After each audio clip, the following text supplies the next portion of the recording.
All right, NC State, Virginia. We've got NC State 9.5-point road favorites, 46.5, 47 the total. So for me personally, there is no betting Virginia in this game. No, there's none. That's not going to happen. Things are just falling apart for Tony Elliott. It wasn't a good hire to begin with. And I think Tony Elliott got credit for Clemson's offense when he was the OC there. Well, of course you're going to have a good offense. When you work with Deshaun Watson and Trevor Lawrence, you could put a broomstick in there as OC and he'd probably do a good job. That's just the way it is when you're dealing with those kind of special quarterbacks. Certainly his decision-making, some of the X's and O stuff, there's been no adjustments. He got absolutely destroyed in the second half and I don't even think the guy is the second coming. His opponent, his adversary on the sideline last week, Mike Locksley, that's not Bear Bryant reincarnate from a coaching acumen standpoint at all, Locksley. I'm not even a big Locksley fan. And yet he just absolutely out-coached, out-adjusted the fuck out of Tony Elliott last week in that game against Maryland. I mean, it was brutal. It was just a complete whitewash in the second half in favor of Maryland. So they're not a well-coached team. They take bad penalties, Virginia. So the Tony Elliott era is just in grave danger right now. I don't know if he'll survive this season if it keeps going this bad. I mean, they're 0-3, and it looks like it's kind of getting worse, not better for this team. They're destroyed by Tennessee. They get destroyed in the second half. It was a close game early. In fact, Maryland was kind of sleepy early, but man, it just got away from them. Defense got carved up by Little Tua. Tagovailoa Talia had a great second half. They ran the ball down Virginia's throat. Defense has been abysmal. The one thing Virginia was doing well the last couple of weeks is Anthony Calandria's play at quarterback, which was really good against James Madison for the injured Tony Muskett. And he started off last week great, but again, with a young quarterback, this is where adjustments come into play. At halftime, it's like Maryland figured out how to stop him and how to stop the Virginia offense because they did nothing in the second half, and he had multiple interceptions.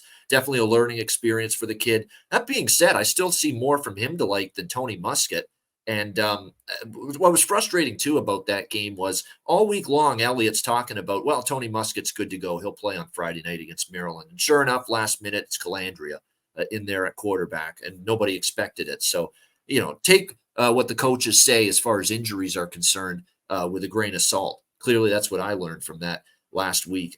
This is NC State or pass for me in this game. The one thing I like about NC State here is the last time they played an FBS opponent, they kind of got embarrassed, taken to the woodshed by Notre Dame, 45-24. They did bounce back. They pummeled VMI 45-7, but I think it's probably a good bounce back spot. And you know what I like too, the angle in this game, and I'm not saying I'm going to take NC State, but it's definitely a strong lean. It's definitely on my short card, taking the Wolfpack here, laying the points. I love the dynamic of Brennan Armstrong, former Virginia quarterback, and Robert Anae, former Virginia offensive coordinator, who were great that year in Virginia a couple of years ago, now on the NC State side, looking to stick it to their old team. I think they'd like to do that, and I think it would please them immensely to not only go in there and beat Virginia, but maybe put a beat down on them.